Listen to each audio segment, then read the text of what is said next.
Selamat siang, jemaat yang dikasihi Tuhan. Sungguh kita boleh bersyukur kalau pada pagi hari ini kita boleh diberi kesempatan lagi untuk berkumpul, memuji, memuliakan, dan mendengarkan firman Tuhan. Mari kita berdoa.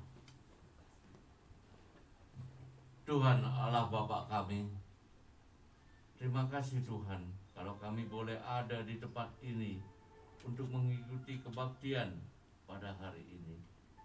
Tuhan ampuni segala kesalahan dan dosa kami, supaya kami layak untuk mendengarkan firman-Mu dan memuji-muji nama-Mu Tuhan. Tuhan, hari ini juga kami percaya hati dan pikiran kami Tuhan boleh kosongkan. Tuhan isi dengan Roh-Mu yang kudus Tuhan, untuk boleh mengikuti dari mula sampai akhir kebaktian ini. Tuhan boleh pimpin pemimpin pujian, Tuhan boleh pimpin main musik, dan Tuhan boleh pimpin hamba-Mu yang akan membawakan firman Tuhan, Pendeta Paulus.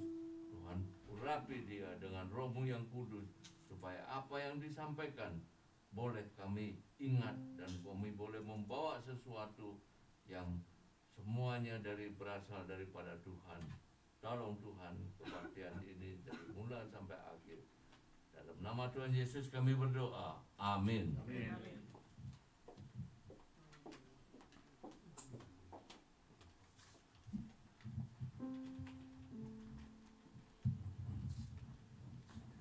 Selamat siang saudara-saudara sekalian.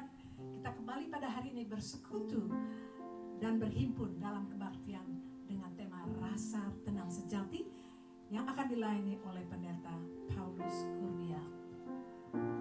Kami mengucapkan terima kasih kepada beliau, juga kepada setiap pelayan ibadah yang terlibat dalam kebaktian hari ini. Welcome, good afternoon ladies and gentlemen, our brothers and sisters in Christ. We are so glad that we can all get together, grateful for this opportunity to be here in this humble abode, house of God. Today's sermon will be served by Pastor Paulus Kurnia, and he will preach on authentic serenity. Thank you very much to all and everyone of us who are involved in today's service. Marilah kita buka kebaktian hari ini dengan menyanyikan lagu Muliakan Allah Bapa. Glory be to God the Father.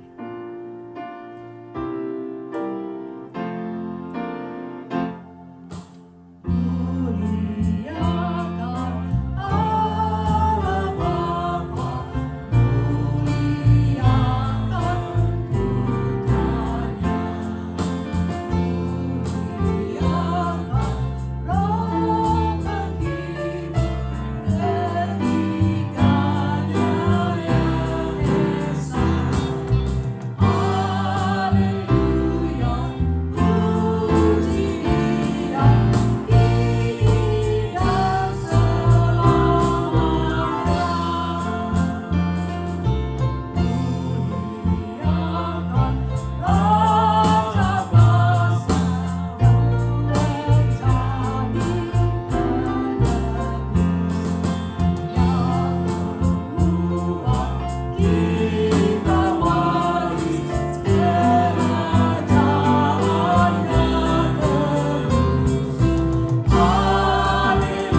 This song is dedicated to Elaine, Harry's sister-in-law, and his brother.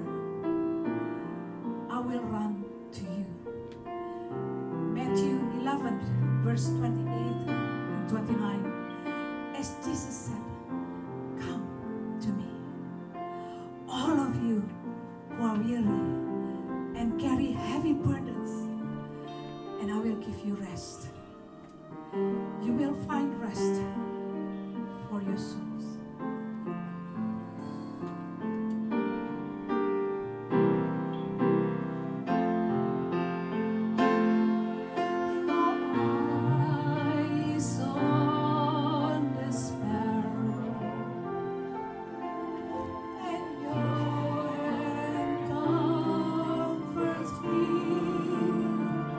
From the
Lord.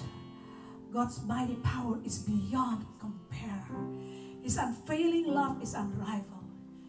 He knows all and sees all.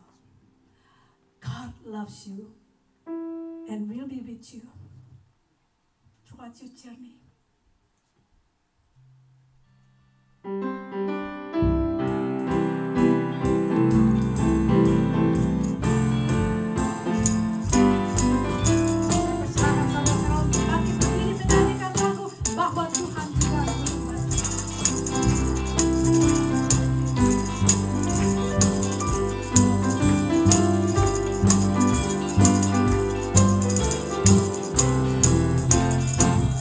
God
the sermon that's going to be brought by Pastor Paulus Kurnia.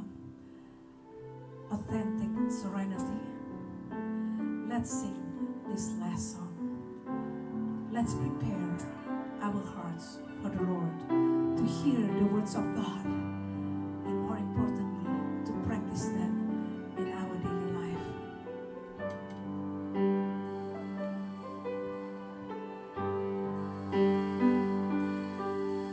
Ku siapkan hatiku Tuhan untuk dengar firman-Mu saat ini.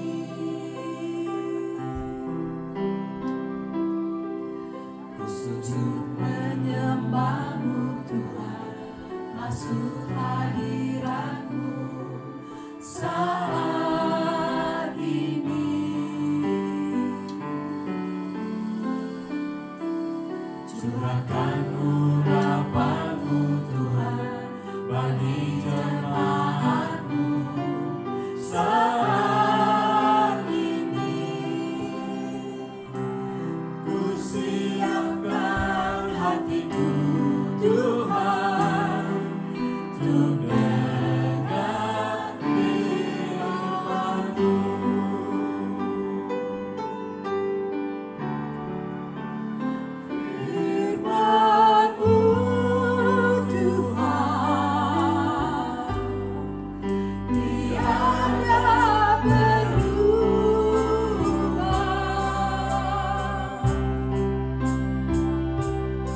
Bersabdalah pada kami ya Kristus Tuhan Allah kami yang hidup.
siap mendengarkan apa yang Tuhan mau katakan kepada kami pada siang hari ini.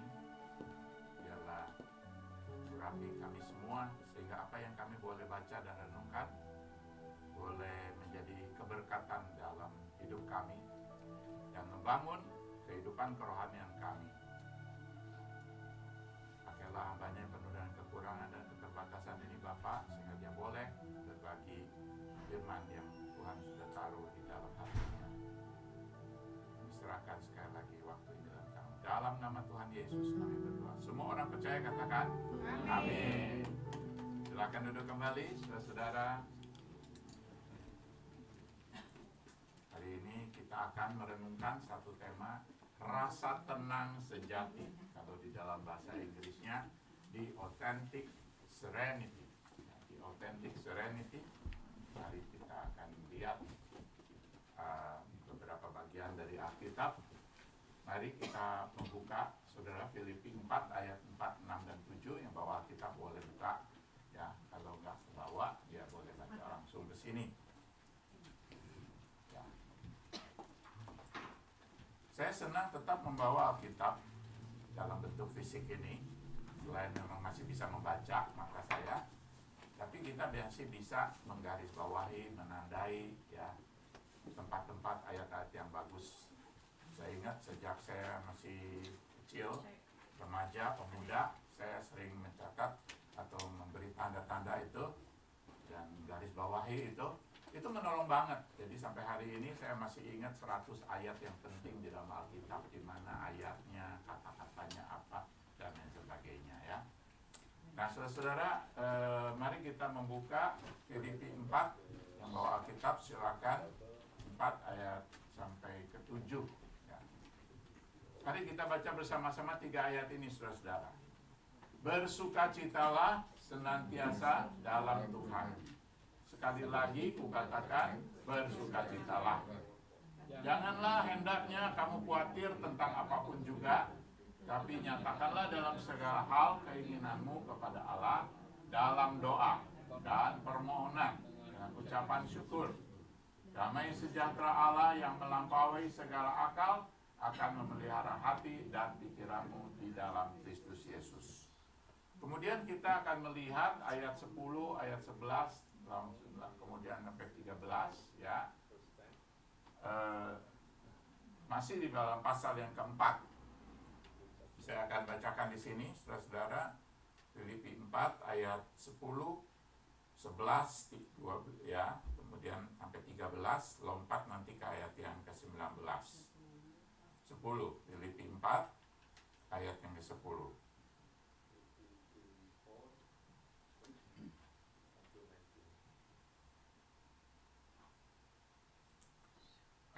10 Filipi 4. Aku sangat bersuka cita dalam Tuhan bahwa akhirnya kamu menunjukkan perhatianmu kembali kepadaku. Memang selalu ada perhatianmu, tetapi tidak ada kesempatan bagimu. Kukatakan ini bukanlah karena kekurangan, sebab aku telah belajar menyukupkan diri dalam segala keadaan. Aku tahu apa itu kekurangan dan aku tahu apa itu kelimpahan. Dalam segala keadaan, dalam segala hal, tidak ada sesuatu yang rahasia bagiku. Baik dalam kenyang maupun dalam keadaan lapar, baik dalam keadaan berkelimpahan maupun dalam keadaan berkekurangan. Baca bersama, segala perkara dapat tanggung di dalam Dia yang memberi kekuatan padaku. Maaf, saya belum ya. Ayat kemudian 19 dan 20 saya akan bacakan. Allahku akan memenuhi segala keperluanmu menurut kekayaan dan kemuliaannya dalam Kristus Yesus. Kemuliaan bagi Allah Bapa kita selama-lamanya. Amin. Saudara, sebelum saya membagikan beberapa catatan di sini dalam khotbah saya mau sharing ini loh saudara. Saya punya tokoh yang bagi saya tuh sangat nyerep ya, sangat menginspirasi hidup saya.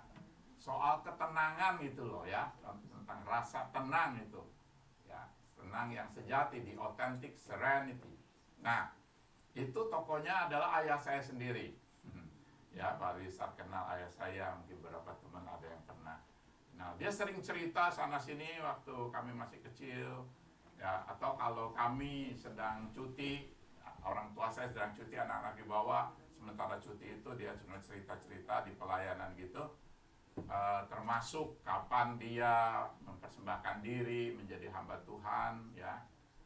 Dan yang menarik ya, waktu dia sakit terus udah mau mati, seolah-olah begitu dia bilang, udah menggigil, kayaknya udah mau mati, terus dia bilang, Tuhan saya kalau Tuhan mau beri saya kesempatan, saya hidup sehat dan saya mau melayani Tuhan. Seumur hidup saya persembahkan. Waktu itu dia sudah umur 30-an, jadi pemimpin paduan suara di gereja Kristus Ketapang pada waktu itu. Habis doa itu saudara ya, langsung badannya keringetan, saudara langsung begitu sehat, dan udah sehat, nggak pernah sakit-sakit. Ya, nggak pernah sakit-sakit. Ada sedikit flu, saya ingat waktu saya bersama dengan dia itu nggak pernah sakit-sakit apa gitu, nggak ada. Sampai umurnya 72-73 itu dia mulai sakit, ya kan? Sakit ini, sakit itu, dan dirawat di rumah sakit. Kemudian ada dokter keluarga kami, saya masih ingat itu, yang memang selalu merawat ayah saya. Wah, ini Papi Yu gawat sakitnya, ya. Dan nggak bisa dia papain, mendingan biarin aja, ya. Kamu anak-anak, kamu perhatikan dia, masa hidup dia ini nggak lama, karena di tubuhnya itu ada beberapa cancer sekaligus, ya. Nah,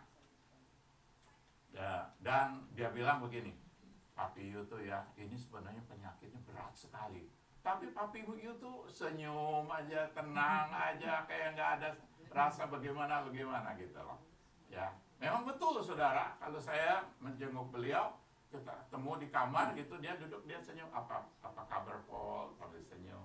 Lalu si papi saya itu udah berat sakitnya, berat banget, sampai dokter bilang jangan dioperasi. Saya bisa operasi tapi saya tidak mau, umur yang sekian ini tidak boleh, ya. Mendingan biar aja, ya, jagain kesehatan, berikan dia sukacita dan sebagainya.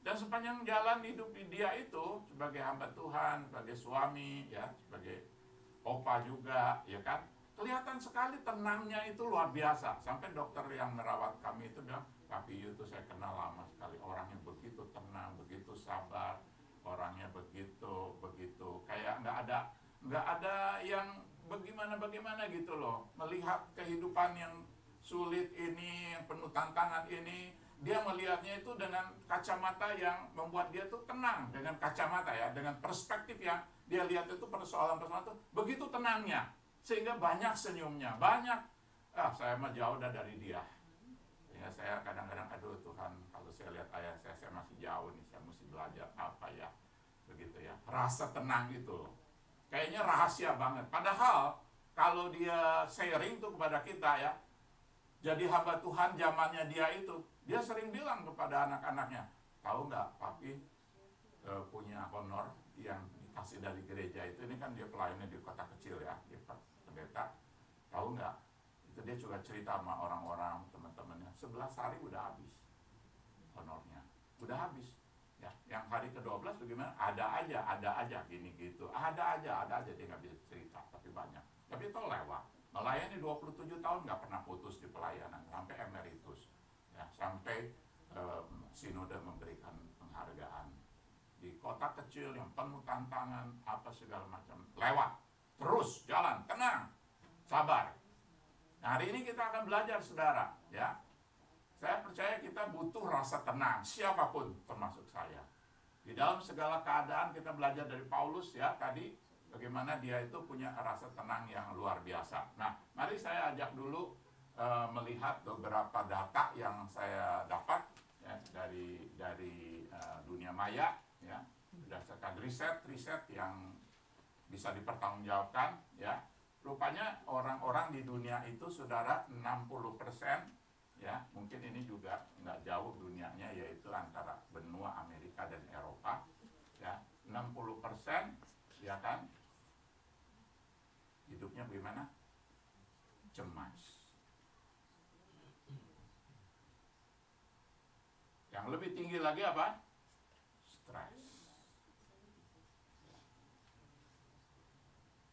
Dan 56% hidup manusia ya, di barat khususnya itu yaitu depresi. Jadi tinggi saudara. Mungkin kita juga merasakan ini, cuman kita mungkin nggak mau kelihatan, kita mau baik-baik aja, kita jangan sampai orang tahu, malu kalau kita tahu ini itu dan sebagainya. Ya. Saya sebagai konselor yang udah lama sekali, udah mungkin barulah 13-14 ribu jam terbang sejauh ini.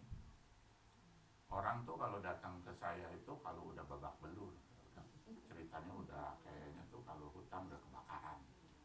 Udah kebakaran, udah tinggal dihapus, udah nggak bisa, udah kebakaran, udah angus, udah tinggal berapa persen lagi. Ya udah hitam, udah banyak asap, udah bau, udah merah semua, baru datang. Ya. Kenapa? Karena malu.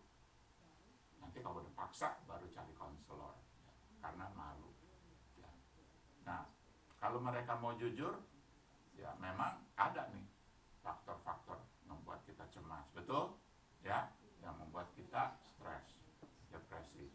Bagaimana yang usia lanjut, yang 60 plus, 70 plus, ya ada tuh rasa-rasa beginian ya, mungkin lebih tinggi ya. Jadi bagaimana kita lihat situasi kita? Mungkin kita hadapi situasi yang di luar kontrol kita, bikin kita cemas, bikin kita jadi depresi, ya, bikin kita jadi rasanya stres banget. Banyak dalam hidup kita yang kita pikir begini tapi nggak jadi begitu. Yang kita expect begitu ternyata lain. Ada yang kita pikir nih, aku harus ngatur nih semuanya, intentionally, semuanya saya harus plan dengan baik. Begitu ya, ternyata enggak gitu, enggak bisa. Apa yang kita udah kontrol di luar kontrol terjadi. That's happen ya. Mungkin Anda juga adalah orang yang galau ya kan, atau cemas, tadi saya sudah sebutkan. Ada yang takut ini, takut itu ya. Banyak hal dalam hidup ini Anda punya rasa takut, which is normal karena kita manusia. Tapi hati-hati kalau hidup kita dikuasai oleh cemas, dikuasai oleh rasa takut ya, khawatir dan lain sebagainya, itu beda lagi ceritanya. Sekali lagi saudara, manusiawi kalau kita itu bisa takut, benar ya, manusiawi, it's very human, right? It's very human. Kita bisa takut cemas, tapi kalau hidup kita jadi dikuasai oleh rasa takut, cuman ini menjadi problem. Itu menggerogoti rasa tenang di dalam hidup kita, ya kan? Ada lagi orang yang kesepian, ya. Saya kalau belakangan kan sejak saya emeritus 5 tahun yang lalu tuh orang tahu saya emeritus, lalu saya banyak diundang khotbah di persekutuan lanjut usia.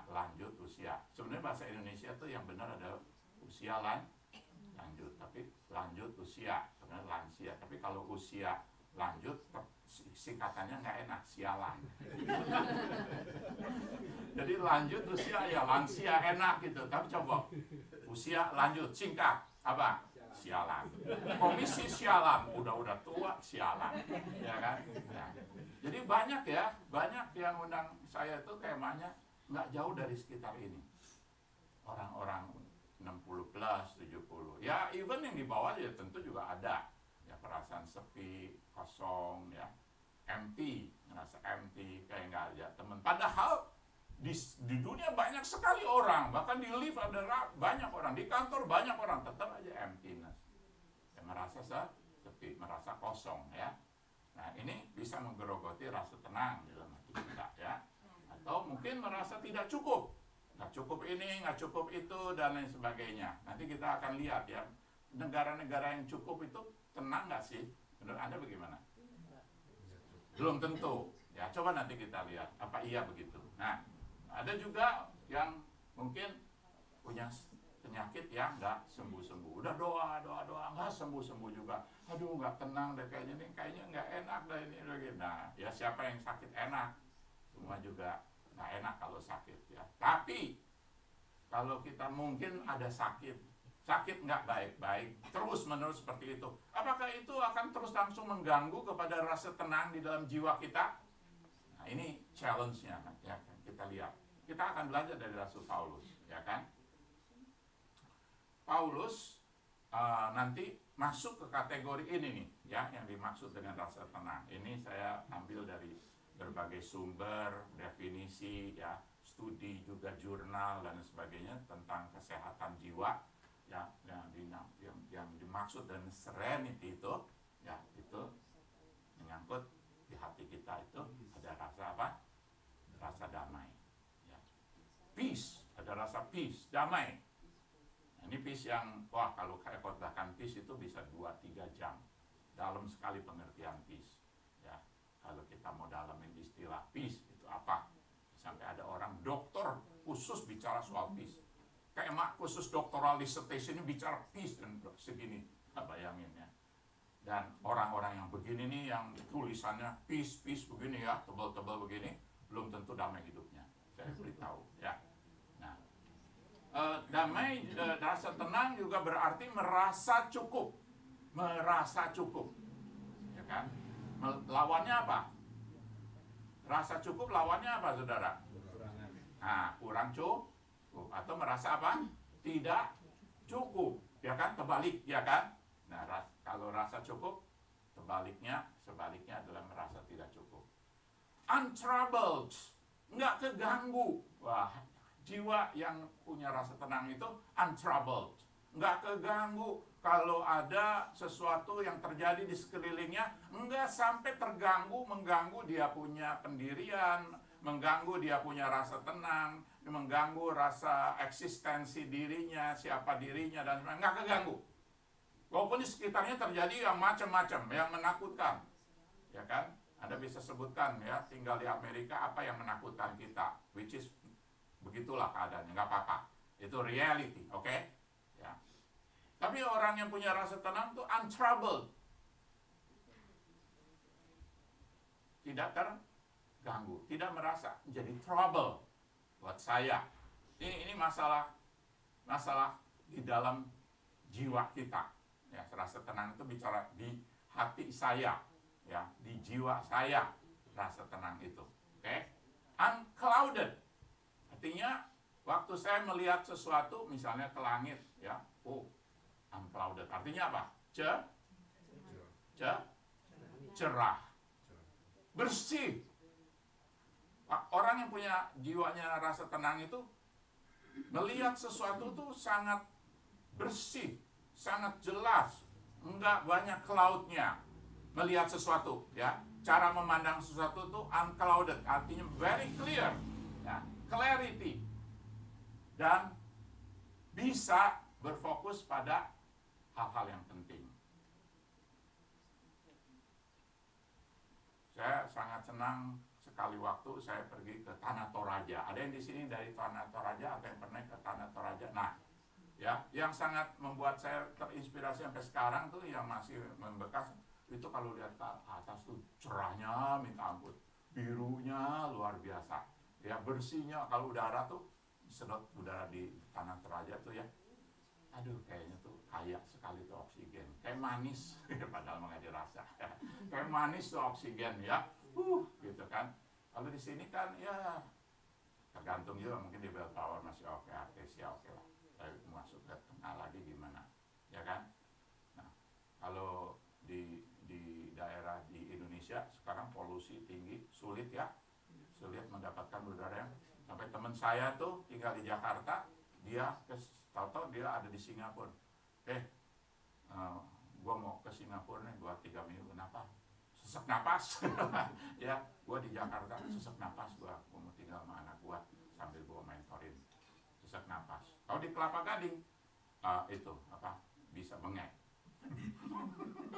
ya, tinggi sekali polusinya ya, tinggi sekali, bisa bengek itu udara, aduh.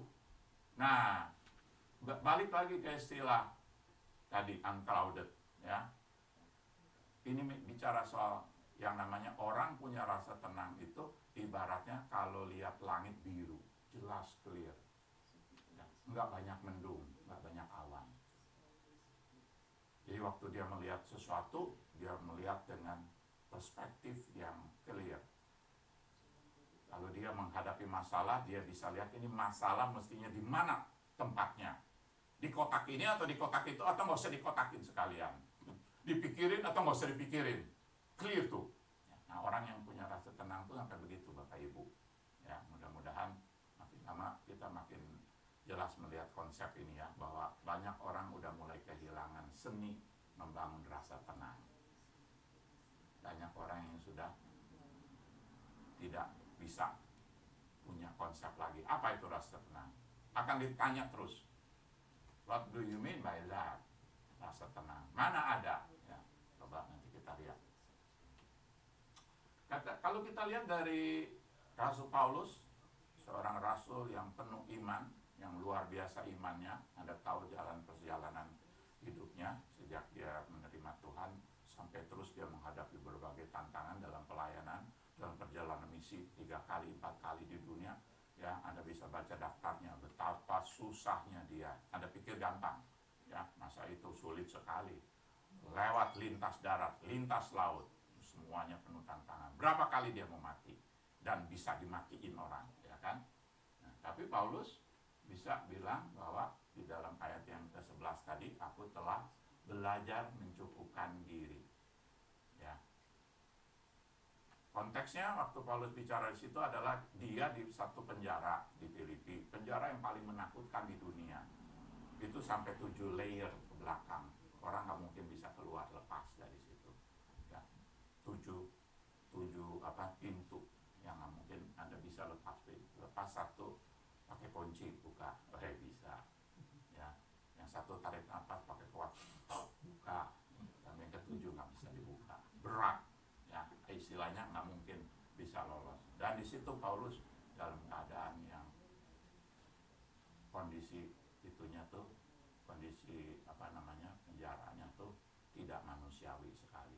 Satu ruangan penuh orang, semuanya dilakukan bersamaan di situ ya, mulai dari kentut sampai yang lainnya di situ semuanya. Bisa nggak bayangin ya, belum aja baunya, bunyi aja itu udah mengganggu ya. belum baunya, makan di situ, buang semua, itu. Tapi Paulus bilang waktu dia dikunjungi oleh jemaat, beberapa jemaat, dia bilang, aku senang kalian mengunjungi saya, tapi bukan berarti saya kekurangan.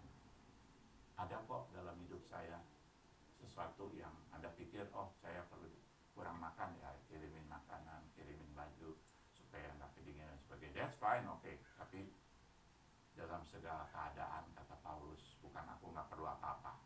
Dalam segala keadaan aku telah belajar mencukupkan diri dengan apa yang ada padaku. Aku tidak terpengaruh oleh di luar sana seperti apa, tapi di hatiku aku menetapkan sebuah sikap. This is my stance.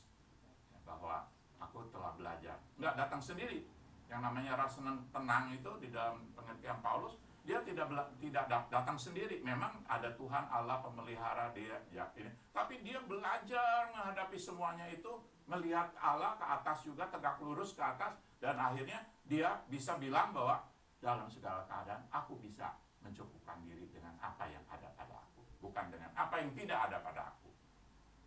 Mencukupkan diri dengan apa yang ada pada aku. Di dalam ayat 6, 7, 8 tadi diajaknya kita bersukacita senantiasa dalam Tuhan. Dia tulis itu, bersukacitalah kamu dan hendaklah bersukacitalah senantiasa. Padahal suasana dia, hidup dia di situ gimana? Nggak ada sukacitanya menurut ukuran pikiran manusia. Tapi dia bisa nulis itu. Justru di penjara yang kayak begitu tuh dia menulis kalimat-kalimat bersukacitalah senantiasa di dalam Tuhan. Oleh sebab itu aku katakan sekali lagi, bersukacita. Ternyata itu adalah kunci yang luar biasa. Sukacita itu, ya. Apalagi Paulus alami itu, di hati itu sukacitanya melebihi dari sekedar apa yang terjadi di dalam penjara itu. Nah, lalu dia juga memberikan sebuah kebenaran yang dia alami juga sendiri. Bahwa di dalam situasi dia yang seperti itu tuh, dia bisa kuat bagaimana? Karena ada kuasa Tuhan, ya, ada kuasa Kristus, ya. Dia bergantung pada kuasa Kristus. Mungkin teman-teman di sini juga punya pengalaman, apalagi tinggal di Amerika ya, dari awal dulu sampai sekarang makin hari makin sulit dan sebagainya, susah bangun, jatuh bangun dan sebagainya. Kalau Anda mungkin kalau tidak punya Tuhan Yesus barangkali ceritanya lain. Ya, saya harus terus terang bilang, saudara. Orang yang punya Kristus dalam hidupnya dan yang tidak punya lain, saudara. Lain sekali. Ya. Mungkin kelihatannya orang yang nggak punya Tuhan tuh kayaknya, wah oke, nggak ada apa-apa. Coba lihat ke dalamnya. Diotopsi benar-benar hidupnya. No. Tapi orang yang punya Kristus, ya, walaupun ini itu memang perlu juga, tetapi ada yang lebih membuat dia itu betul-betul bisa tenang. Yaitu apa? Saya punya Tuhan dalam hidup saya. Saya bergantung pada dia, sebenarnya dia itu udah bisa diandalkan. Lihat, buktikan, nanti Anda bisa melihat dari hari ke lihat, oh iya, ada tangan Tuhan yang campur tangan, ya kan? Ada tangan Tuhan yang campur tangan dalam hidup kita, ya kan? Ini. Saya waktu datang ke Amerika dengan istri 2 anak itu, kita cuman bawa uang buat bayar tiket, habis itu cuman bisa hidup sekitar 6 bulan. Dapat scholarship dari ITS. Ya, Joseph Tong bilang, Paulus, kalau kamu udah jelas kesini, saya bukain jalan, kamu tuition free, tapi buat hidup kamu harus tanggung sendiri. Siap. Kita jualin tuh semua, motor dijualin, mobil-mobil gereja ya pasti nggak dijual, ya, dan sebagainya. Ya, terus apa yang ada? Ya udah, nggak ada apa-apa lagi. Ya untuk 6 bulan.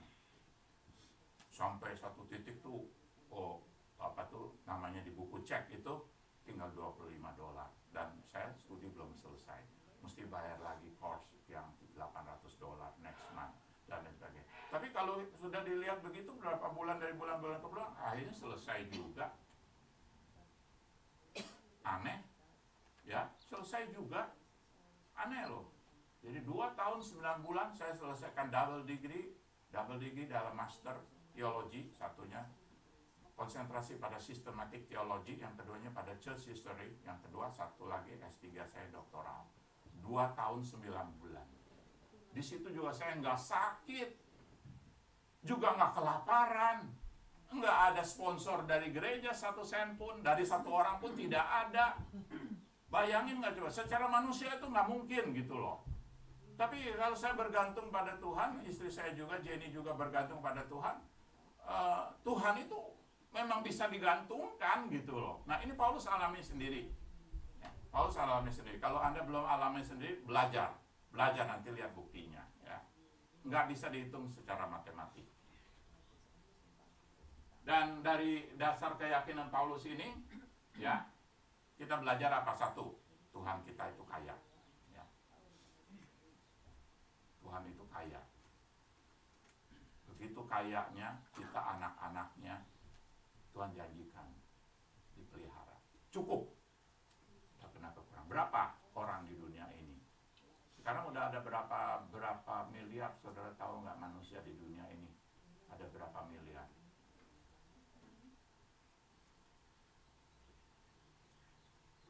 Mendekati 8 miliar. Mendekati, ya nanti ada Google ya. Sudah mendekati 8 miliar orang di dunia ini. Kalau mereka semuanya miskin, Tuhan bisa nggak kasih makan semuanya? Bisa, jangan pikir nggak bisa.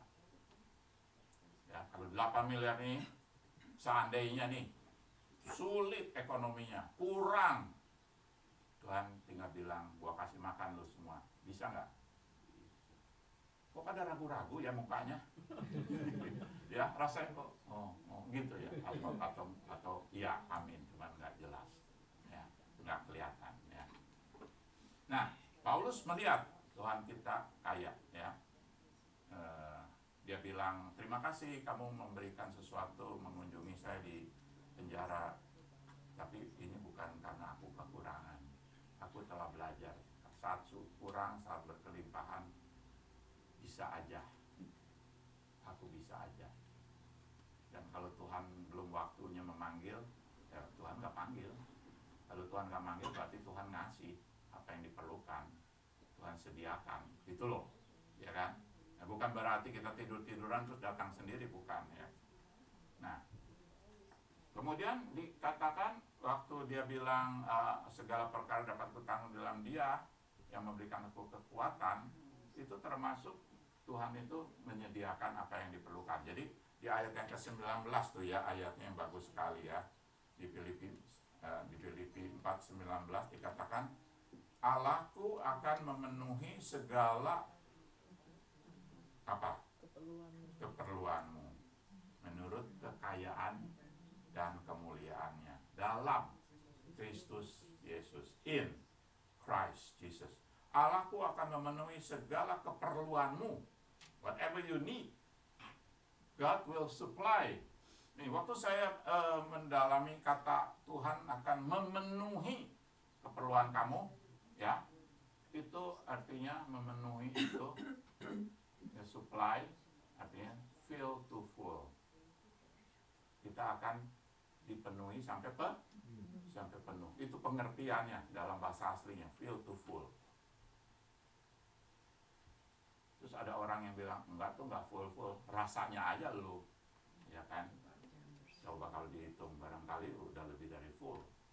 Tuhan kita aja yang expect ini itu dan gaya hidup kita. Kalau memang Tuhan mau kita lebih sederhana, ya sederhanalah, gitu kan ya?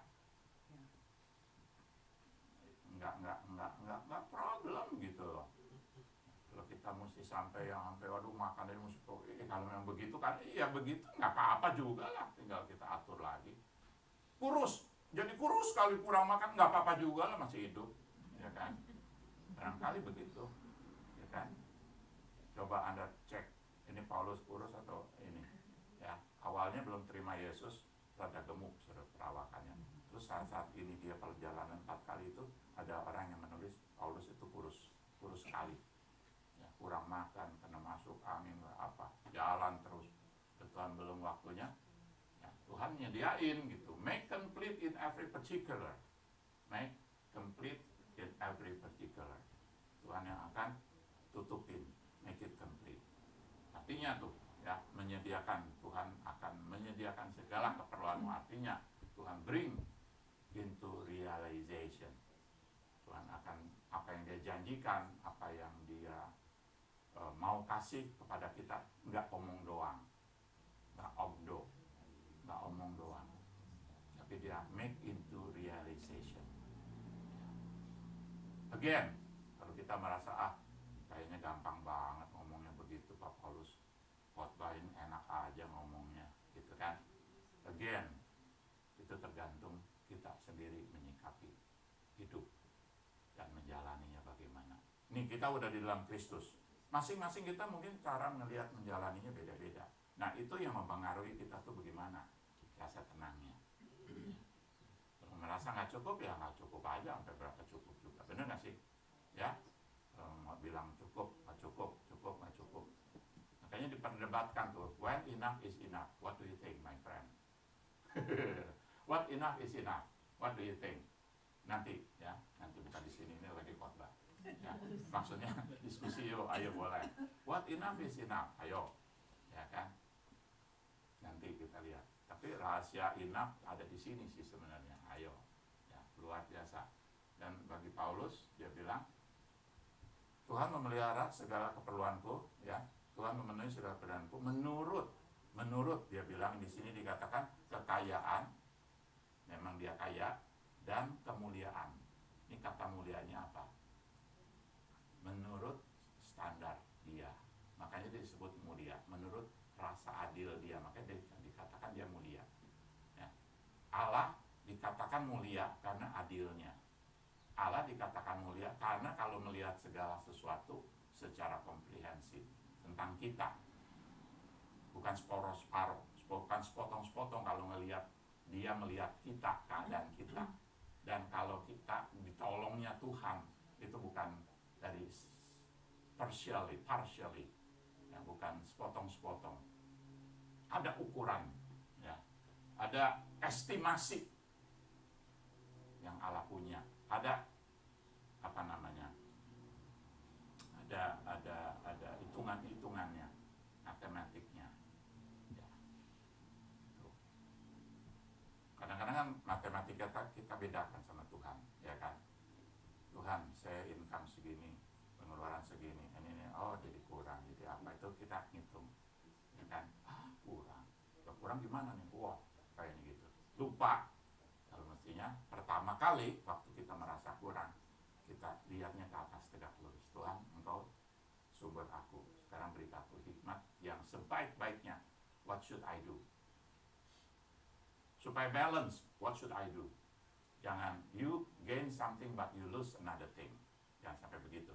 Itu unbalance namanya, ya kan? Apalah ya kita bisa minta sama Tuhan.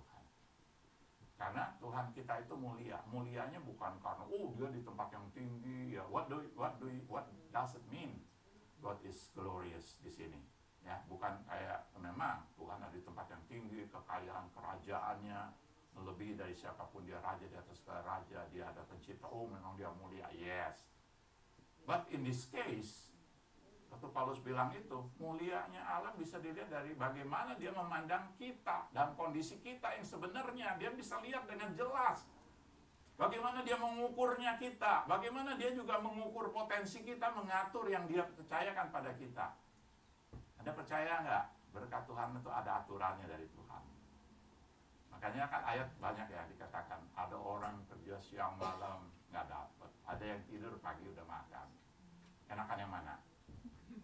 Mau kerja pagi udah makan. Tuh, ada ayatnya di Mazmur berapa? 100? Nah, cari ya, nanti siapa yang betul jawabannya saya kasih hadiah. Yang dikatakan, sia-sialah orang yang membangun kota, gitu kan. Dan kerja pagi, siang, malam, nggak pun apa-apa. Tapi pagi-pagi tidur, besoknya udah ada roti. Ya, sia-sialah kamu yang membangun kota jika tidak mengandalkan Tuhan, gitu kan. Kayak orang kerja mati-matian, pulang nggak bawa apa-apa. Pernah nggak merasa begitu? Kerja apa-apa nggak bawa, lihat tetangga, makanya jangan banding-bandingin, gitu ya. Wah susah-susah, tetangga mah enak-enak dapat. Jangan begitu. Lihat cara Tuhan mengukur kita, ya. Tenang aja, gitu loh, ya. Tenang aja, bukan kita nggak harus kerja apa-apa, tenang aja, tenang aja. Terus dengan ketenangan yang tenang, betul-betul tenang, sampai mati juga tenang, bukan? Ya bagian kita ada bagian kita. Tapi ini loh sikap yang mesti kita bangun di hati kita ketika melihat something. Perspektif yang kita harus bangun berdasarkan apa yang Allah katakan, berikan prinsipnya dalam Alkitab. Dalam ini belajar dari Paulus. Itu penting banget. Bawa ini kemana-mana, percaya saya saudara. Saudara lebih kaya dari siapapun. Even barangkali Anda punya kartu kredit udah full, ya, dompet udah kehabisan. Nah, jadi dalam hal ini, saudara-saudara, kita melihat Rasul Paulus sudah memiliki rasa tenang sejati. Dia sudah memiliki yang namanya the authentic serenity. Apa? Sama-sama kita ucapkan. The authentic serenity. Ya.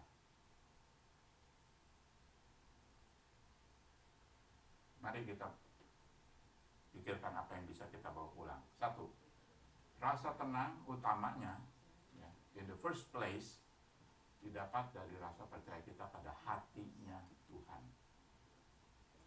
Pada trusting God.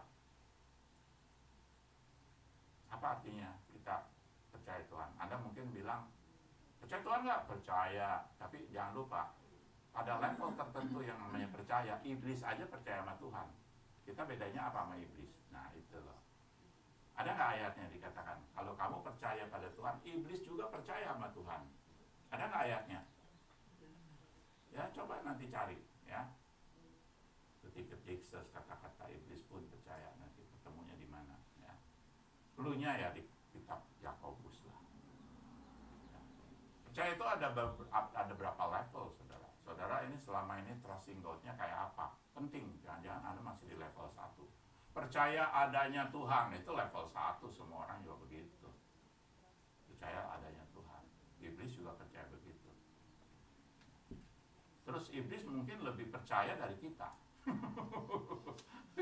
Karena dia kan tempatnya sama dulu sama Tuhan sebelum diusir. Menang mana dia sama kita pengalamannya, ya. Nah, percaya ini adalah level percaya yang ketiga. Not only I know there is God. Yang kedua I believe in God. Itu iblis juga believe. Dan yang ketiga trust. Itu semua percaya. Tapi ada 3 layer. Yang trusting God ini adalah percaya sampai sedemikian rupa, aku tidak akan goyah kalau pimpinan dia dalam hidupku sempurna. I will not ask, I will not question him in anything. I will not question him. Saya nggak akan mempertanyakan Tuhan dalam keputusan dia buat hidup kita. Itu trusting yang sampai, kalau di Ibrani pasal 11 ada daftarnya tuh. Ya, sampai orang yang sampai dibilang, lu kalau tinggalkan Tuhan kamu, saya gergaji leher kamu. Dia bilang, gergaji nih. Tuh. Nih, gergaji aja. Ada. Lihat nanti pasal 11. Ya, karena iman orang-orang sebersedia rela sampai kalau boleh lehernya digergaji. Dia nggak mau tinggalin Tuhan. Ada lagi, karena iman orang-orang sampai nggak punya tempat di mana dia boleh tinggal. Even 1 inch, dia nggak punya hak untuk tanah tertentu. Padahal, selama kita hidup, mestinya semua orang punya hak untuk punya tempat.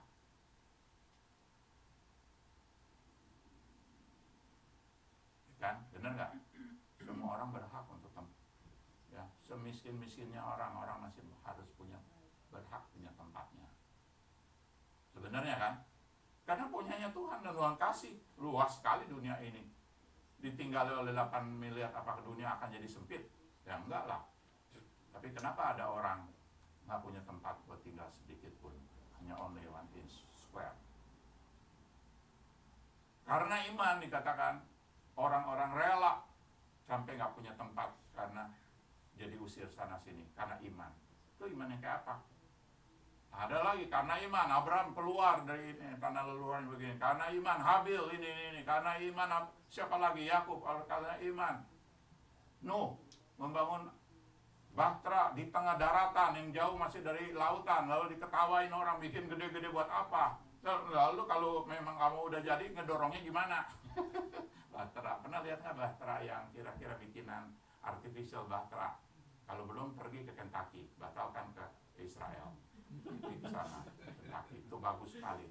Noah's Ark, ya, sampai 3 lantai itu. Saya sampai seharian dari pagi sampai sore sampai sakit kaki ngeliatin itu cerita-cerita di dalam bahtera, apa yang terjadi, gaya hidupnya apa, saluran airnya bisa jadi itu gimana, memberi makan kepada ternak sepasang itu gimana, dan siapa yang jago di situ, siapa yang jago, si istrinya Nuh jagonya apa, anaknya Nuh yang nomor 1 jagonya apa, sehingga dia bisa manage itu satu city dalam 40 hari itu. Dan sebelum itu kumpulin itu semua sumber-sumber masuk. Nah itu ke Kentucky lebih worth it, ya. Kapan-kapan ya, yang nanti pergi, ya, nanti yang ke Israel minggu depan tuh pergi.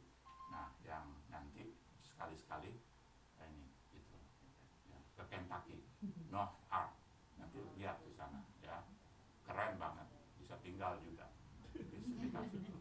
bukan tinggal di Noah Arknya, maksudnya tinggal di hotel dekat situ. Ya. Nah, saudara, jadi trusting God itu paling utamanya kalau orang mau punya rasa tenang itu. Trusting yang pada level aku percaya apa yang terjadi dalam hidup aku, Tuhan itu pelihara sempurna.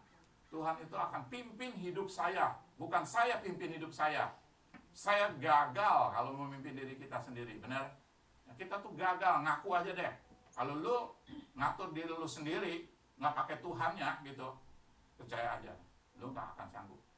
Banyak kekacauan bisa terjadi kalau kita singkirkan Tuhan di pinggir.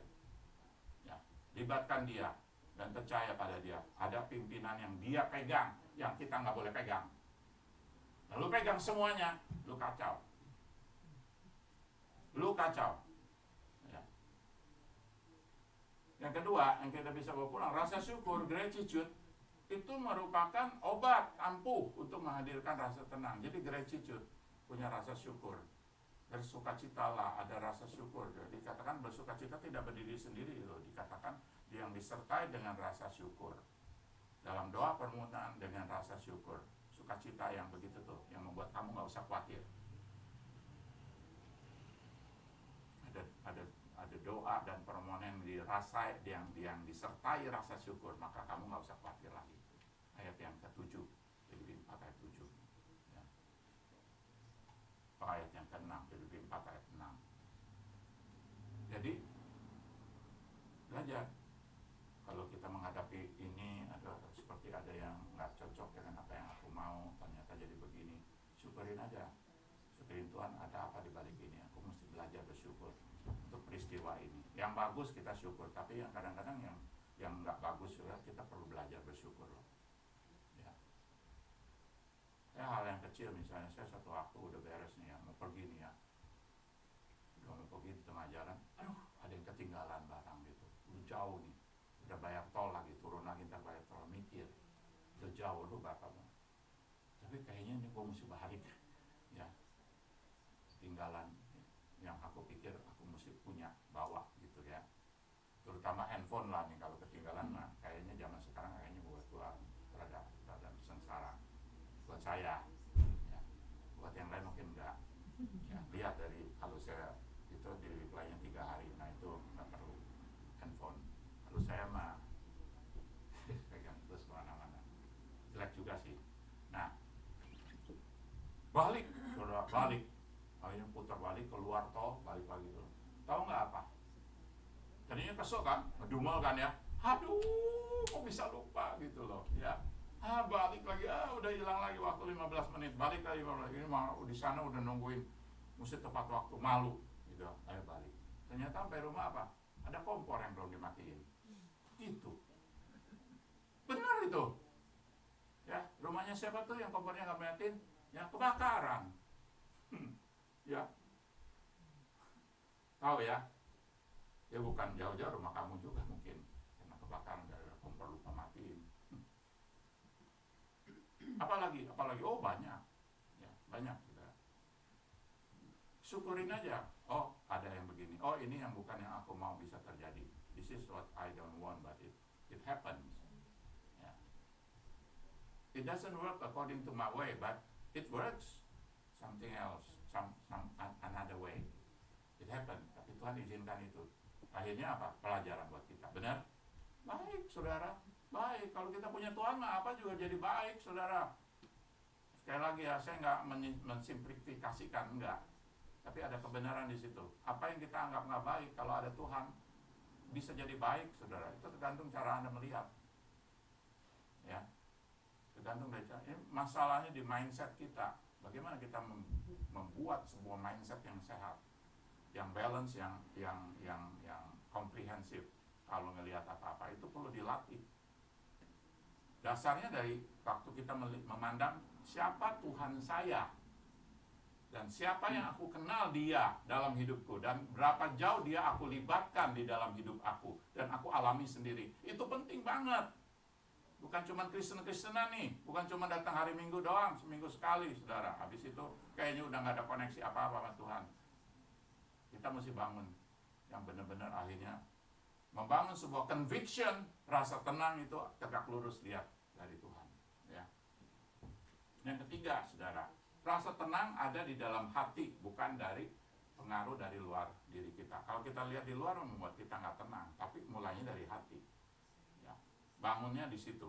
Kalau doa tuh, ya berikan Tuhan hati saya ini ada rasa tenang, tapi dengan pengertian yang jelas, bukan cuma dirasa-rasa, ya, bukan pakai feeling-feelingan gitu ya, yang masuk akal.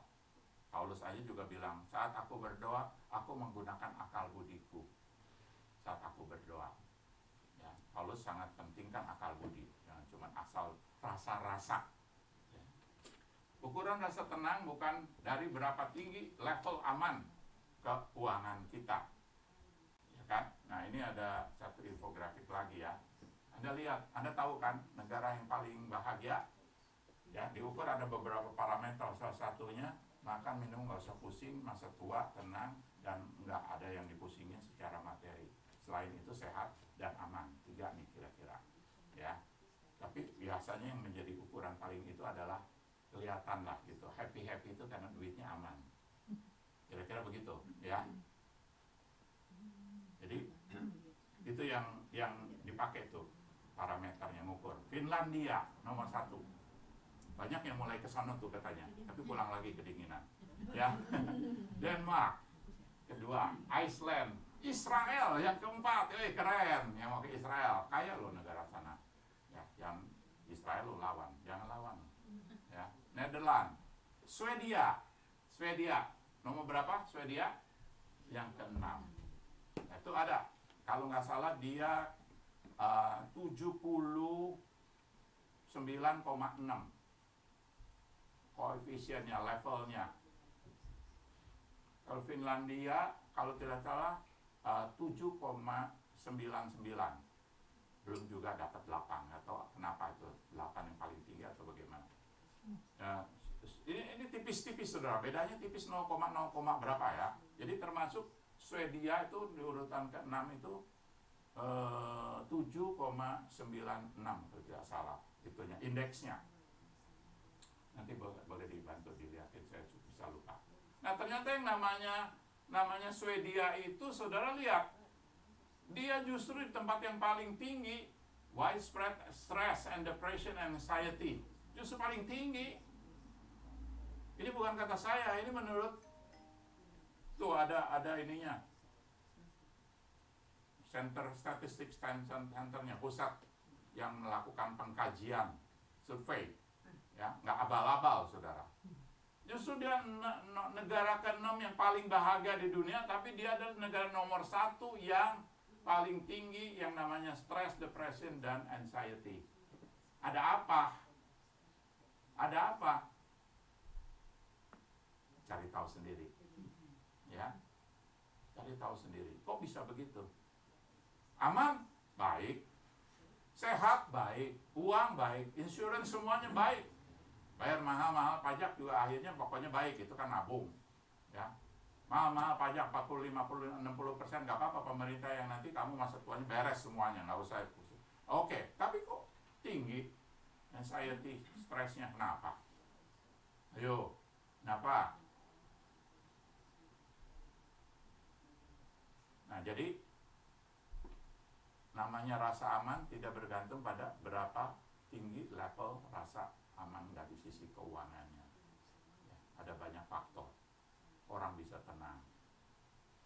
Nah, yang terakhir ini yang kita ingin bawa pulang, orang yang memiliki rasa tenang amat jelas melihat apa. Nah, amat jelas tadi, uncloud. Focus on what matters, ya, focus on what matters.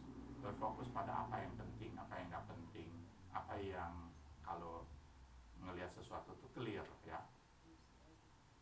Clear. Bukan karena mata Anda bisa lihat dengan clear. Tadi Pak Andi cerita katanya dia udah mulai sulit baca ini karena ada apa begitu ya. Mungkin saya juga satu hari begitu. Yang paling clear itu adalah orang yang nggak lihat apa-apa, pikirannya clear. Ya. Orang yang saya lihat, orang yang buta itu pikirannya jauh lebih clear daripada yang melihat. Karena dia nggak lihat banyak distraction, Ya, gelap aja yang dia lihat, pikirannya aja yang jalan, yang dia lihat sana sini udah nggak kelihatan karena dia buta. Nah, Anda sebutkan ya, pemain musik terkenal buta, betul? Fanny Crosby buta, penulis ribuan lagu rohani, Fanny Crosby buta, ya kan? Dan si buta dari gua hantu. Nah, anyway, ya. Itu film Jepang, ya, Betawi. Nah, jadi orang yang memiliki rasa tenang amat jelas melihat apa? Kapan mesti terus, kapan mesti berhenti. Ini beberapa aplikasinya ya, ini beberapa, masih ada lagi banyak hal. Kapan mesti ngomong, kapan mesti diem. Orang yang punya rasa tenang itu tahu tuh kapan waktunya ngomong, kapan waktunya diem. Jangan ngomong terus, jangan diem, nggak ngomong-ngomong. Waduh. Ya. Nah itu ada hikmat tuh penting di sana. Kapan mesti bekerja, kapan mesti cuti. Ya.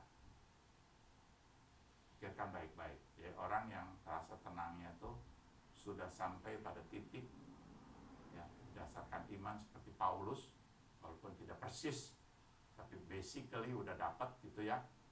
Dia tahu tuh kapan mesti bekerja, kapan mesti cuti. Jangan kerja terus nggak ada cuti. Cuti terus kagak kerja, ya habis deh ya. Kapan mesti mengubah sesuatu, kapan mesti rela menerima. Ada nih sesuatu, Anda pikir nggak benar nih, gua ubah. Mesti tahu tuh kapan mesti diubah, kapan mesti udah relain aja, nggak usah gua ubah. Gua nggak bisa. Ya, saya banyak menghadapi anak-anak atau orang-orang tertentu yang hidupnya tuh terus dia mau apa nggak dapat, nggak marah, frustrasi, terus jadi gelo, udah apa segala macam. Ya, terus saya suka bilang begini, yang kamu coba bikin ilustrasinya. Kamu sedang menghadapi apa yang kamu tonjok, yang kamu mau kamu tonjok terus sampai dapat gitu, gue tonjok supaya gue dapat. Yang pintar tuh bisa bilang begini, saya kayak ngadepin tembok, dipukul nggak jatuh-jatuh, nggak roboh-roboh. Terus bagaimana? Iya, yang ngapain tembok dipukulin, udah jelas gak bakal ambruk, lu pukul terus. Ya rugi lo, udah jelas tembok, lu pukul terus, ya kan? Capek deh. Tembok yang dilawan, ya kan? Tembok dilawan, ya kan? Nah banyak orang punya masalah dalam dia punya mental atau emosi karena ini nih, ya. Masalah orang lain lu pegang jadi masalah lu. Padahal itu masalah dia, kok jadi masalah lu? Orang baik begini, lu bandingin. Kenapa lu bandingin? Pantesan lu gak pernah happy dalam hidup kamu. Iya kan? Orang bergantung sama Tuhan, lu bergantung pada diri sendiri. Pantesan lu jadi biang kerok sana sini. Ada orang lo, troublemaker. Ada lo. Di sini nggak ada, di tempat lain. Troublemaker, saudara. Ya, ketemu orang jadi trouble lagi. Ketemu satu. Dari 10, 9 troublemaker yang nggak bener lo. Gitu loh. Ya. Nah, mesti dicek. What's the matter with me? God, please. Search, oh Lord, my heart. Ada kan ya di Mazmur 139. Tuhan, ujilah aku, search my heart, oh Lord. Kenapa dengan aku? Selama kita hidup ini tidak ada rasa tenang, saudara akan mengganggu orang yang sudah punya tenang.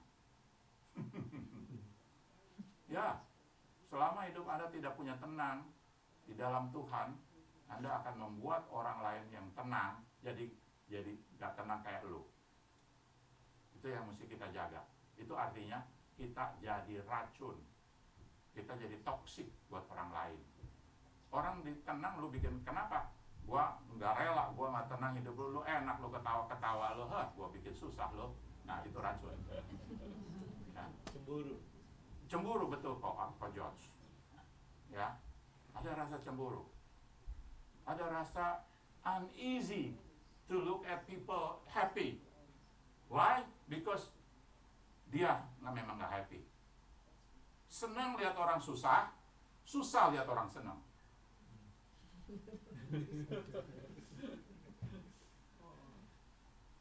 Ada nggak yang begitu?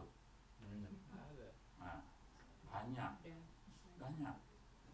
Nah, Tuhan mau kita dipulihkan ya dari rasa uneasy, dari rasa kita gundah gulana, dari rasa kita kayaknya kok nggak nyampe, kok susah terus hidup. Tuhan mau kita disembuhkan, ya. Tuhan mau kita recovery dari itu. Supaya Tuhan bisa pakai hidup Anda dengan heran. Tuhan bisa pakai hidup Anda dengan penuh kuasa, berdampak. Bukan cuma sekedar hadir nih gua nih, tapi kehadiran aku berdampak sama orang lain. Tuhan mau kita keluar dari rasa pahit.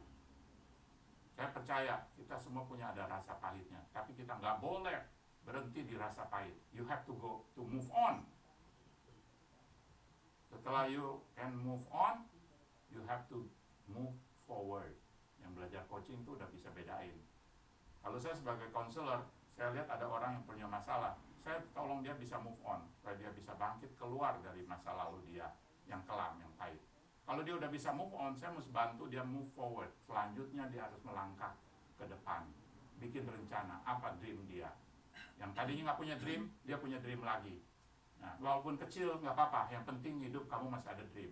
Orang yang tidak bisa berbuat apa-apa dan orang yang akan mati lesu gara-gara di hidupnya udah nggak punya dream lagi. Nah, jangan pikir saya udah terlalu tua tidak punya dream. Boleh punya dream masa tua juga. C.S. Lewis, seorang filsuf terkenal, ya, C.S. Lewis yang nulis apa Narnia segala itu kan pernah quote juga, ya. You are never too old to have a new dream. Ya, Anda tidak boleh merasa udah terlalu tua, tidak sampai tidak membuat new dream dalam hidup. Ya, apa aja, nggak usah dream yang gede-gede, nggak usah. Apa yang mungkin selama ini hidup aku belum pernah kerjain, aku mau kerjain itu yang enteng-enteng. That's the dream. That's a dream. Ya mungkin Anda pada satu titik merasa dulu gue mau ini nggak dapet, terus sekarang mungkin rasanya gue udah bisa mulai sekarang. Sekarang nggak apa-apa, nggak ada waktu terlambat. Yang penting masih ada dream. Yang penting masih punya purpose. The purpose of God in me, what God has planned atau what God have planned to me, saya mau jadi berkat. Nah itu mesti dibebasin tuh dari rasa-rasa gelisah, gusar, anxiety, setelah itu mesti dilepasin. Punya rasa tenang, ya, seperti doa dari seorang American theologian, ya, atau namanya adalah Reinhold Niebuhr, terkenal sekali doanya ini, ya, disebut The Serenity Prayer. Itu terkenal sekali, ya. Kalau Anda ke internet, Anda cari yang resolusinya tinggi, yang color, ada tulisan-tulisan ini, Anda minta di print ke digital printing, bikin figura, bagus sekali. Masukin gambar itu di figura, ya, yang high resolution punya. Ya, dia katakan begini, Tuhan, grant me the serenity. Karuniakan aku rasa tenang. Untuk apa? To accept the things I cannot change. The things that I cannot change, biasanya kita marah kan? Tapi dia bilang, Tuhan berikan saya rasa tenang. Untuk apa yang gua nggak bisa robah, tapi gua bisa terima. Gua terima aja, memang gua nggak bisa robah. Ya udah, ya kan? Don't push your heart, don't push yourself of something that you cannot change. Only God can change. Okay? The courage to change the things I can. Tuhan berikan aku serenity, keberanian untuk mengubah sesuatu yang aku sanggup. Terakhir, the wisdom to know the difference antara itu sama ini. To know the difference. Gimana nih? Ya, semoga ini menolong kita, ya, untuk membangun rasa tenang untuk siang hari ini. Kita berdoa. Tuhan, kami sebenarnya mungkin tidak butuh yang lain saat ini selain rasa tenang sejati. yang tidak bisa dibeli di toko farmasi, yang tidak bisa diobati dengan obat-obat farmasi. Bahkan konselor pun mungkin tidak bisa memberikan solusi. Tapi kami tahu solusi ada pada Tuhan. Bantulah kami semua di sini Tuhan. Terpuji namamu dalam nama Tuhan Yesus. Amin.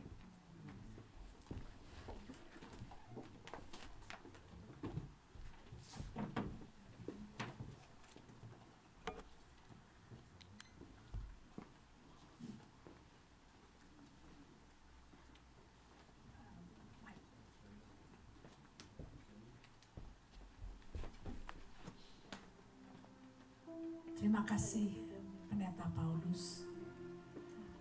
To summarize briefly, I believe in God, but most importantly is I trust in God, which is the most important factor to feel that serenity. Involve God in your life. Be grateful whether you face positive or negative factors in your life, and learn to accept the negatives and make it a lesson to feel that serenity. Feeling authentic serenity resides inside our hearts. Of course, money has a major factor too in getting serenity. In the end, we should know when to speak, when to be quiet, when to work, when to retire, and know to change something or accept the things I cannot change. Berbahagialah mereka yang mendengarkan firman Allah dan yang memeliharanya. Blessed are those who listen to God's word and to practice it in our daily lives. Saya ingin mengundang jemaat untuk berdiri. Marilah kita bersama dengan umat Allah di masa lalu, masa kini, dan masa depan, mengingat janji baptisan kita dengan mengikrarkan pengakuan iman rasuli. Let's affirm the Apostles' Creed as a statement of our faith.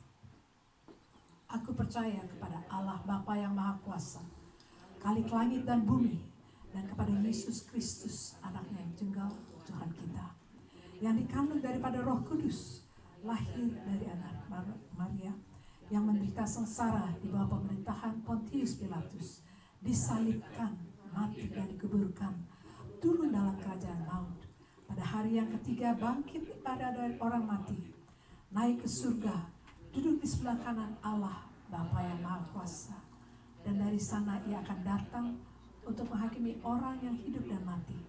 Aku percaya kepada Roh Kudus, gereja yang kudus dan am, persekutuan orang kudus, pengampunan dosa, kebangkitan orang mati, dan hidup yang kekal.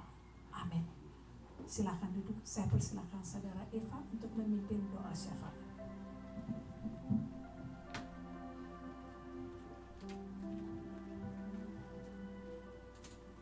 Terima kasih untuk firman Tuhan ya, Pak Paulus. Mari saudara, saya ajak saudara untuk kita sama-sama berdoa syafaat. Bapa, di dalam nama Tuhan Yesus, terima kasih buat hari ini Tuhan. Kembali kami diingatkan banyak Tuhan betapa Engkau begitu mengasihi kami.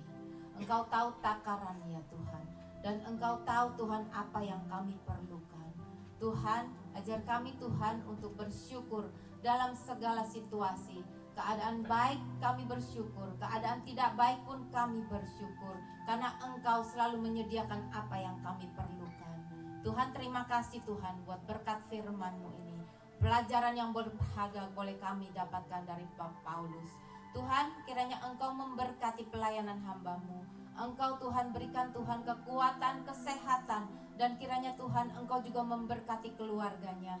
Tuhan, kemanapun hamba-Mu ini melangkahkan kakinya, biar ada berkat Tuhan turun di atasnya, dan dia boleh menjadi berkat buat banyak orang. Terima kasih Tuhan. Saat ini juga kami mau berdoa Tuhan Yesus untuk Kohandi, untuk kesehatannya. Engkau tahu apa yang anak-Mu ini perlukan. Engkau mengetahui kesetiaan hatinya. Tuhan, Engkau Tuhan berikan dokter dan pengobatan yang terbaik untuknya Tuhan. Juga untuk Ciliani kami mau berdoa supaya dia boleh terus menjadi tiang doa untuk keluarganya. Tuhan, saat ini kami juga mau berdoa untuk Pak Sugianto. Engkau tahu Tuhan penyakit apa yang dideritanya. Biar kiranya Engkau sendiri Tuhan yang menjadi dokter atasnya.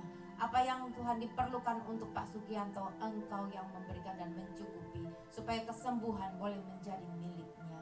Tuhan, kami juga mau berdoa saat ini untuk Elaine, saudara daripada saudara kami Harry.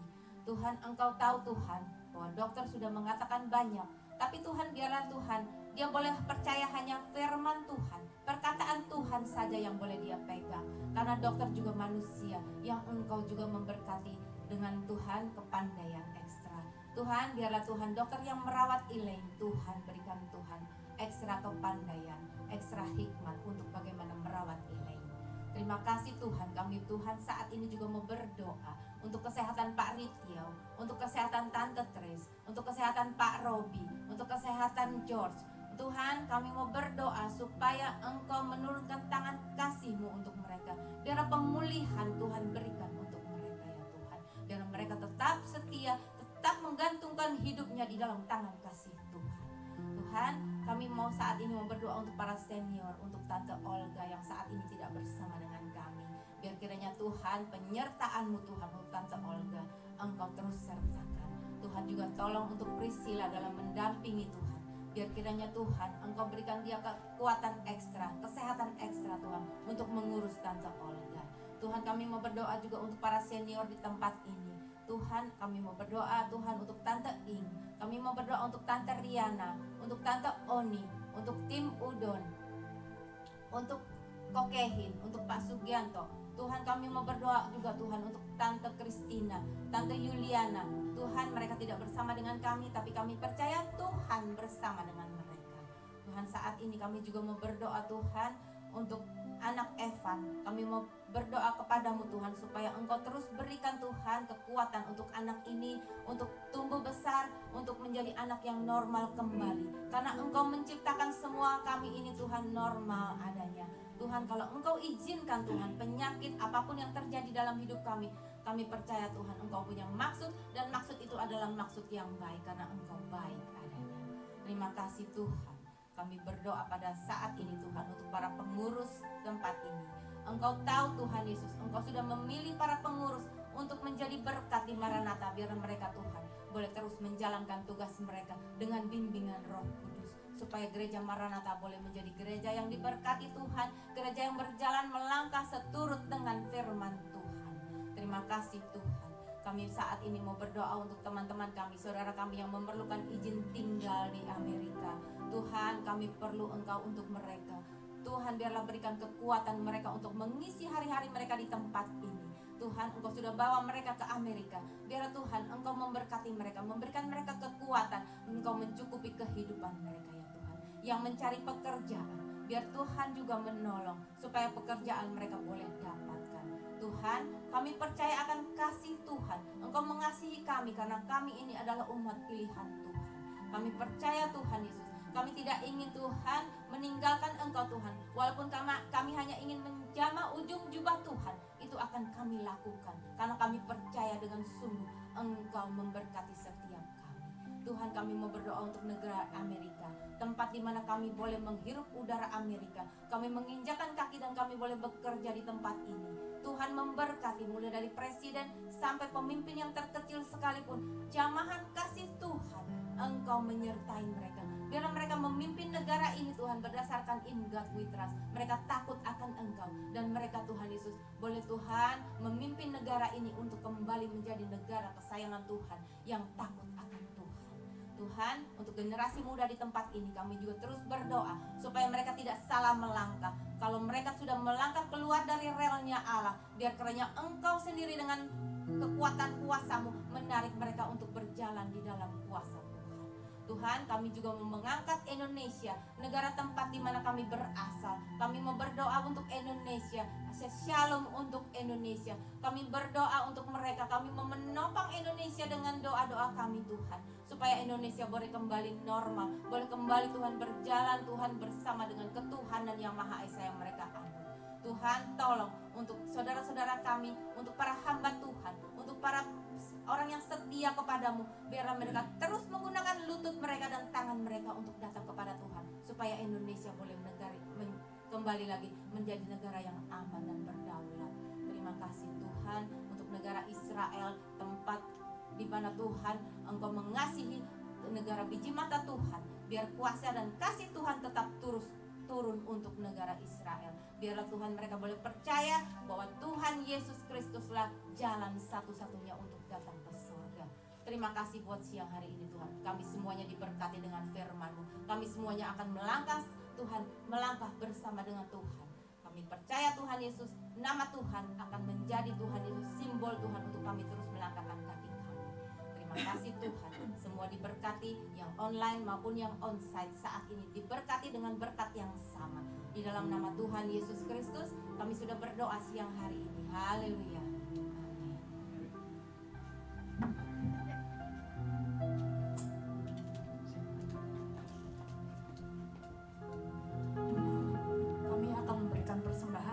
Saya akan membacakan sebuah ayat, yaitu dari Mazmur 50 ayat 14.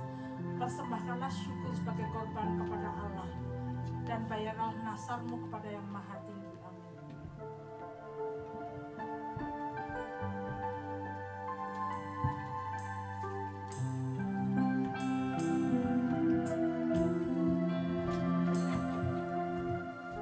Marilah kita menyanyikan lagu Bapa Kau Setia.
bersama ya Tuhan. Terima kasih ya Bapak, kami sudah memberikan persembahan kami ya Tuhan. Kiranya Kau berkati persembahan kami ini ya Tuhan. Kau kuduskan dan sucikan persembahan kami ini ya Tuhan. Biarlah Kau berkati juga tangan-tangan yang sudah memberi maupun yang belum sempat memberi. Biarlah persembahan ini dapat dipakai untuk kemuliaan nama-Mu. Di dalam nama Tuhan Yesus kami sudah berdoa dan mengucap syukur. Amin.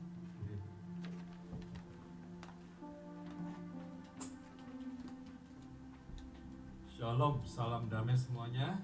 Shalom. Singkat aja, minggu depan firman Tuhan sudah akan dipegang oleh Pastor Emil. Sudah lama kita nggak berjumpa dengan dia. Dan juga Hari Jumat ini bukan Bible study tetapi persekutuan doa karena Pak Jonathan keluar kota. Jadi dulu ditukar ya ke Pandia. Lalu juga nanti Jumat Agung ada, kita akan mengadakan Jumat Agung. Waktu dan tempatnya masih akan diumumkan berikutnya.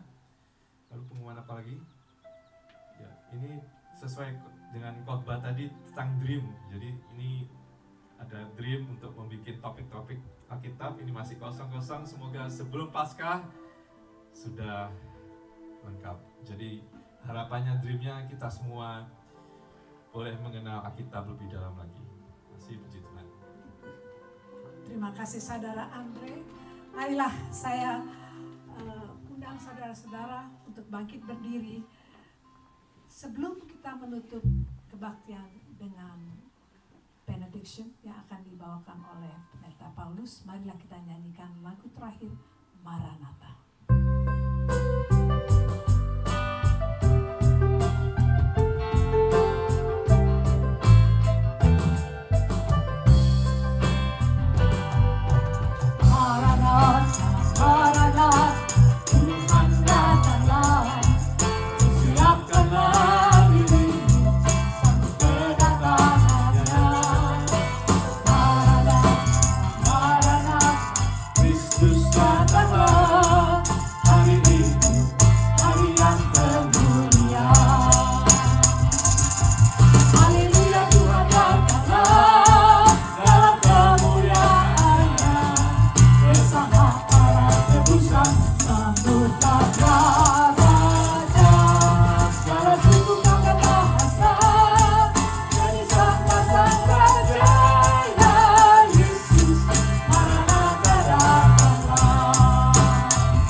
Sejahtera daripada Allah Bapa kita dan rahmat karunia daripada Tuhan Yesus Kristus, kiranya juga Roh Kudus menyertai saudara mulai dari sekarang sampai Maranatha, dan setiap kita pulang dengan penuh sukacita. Haleluya, amin. Amin.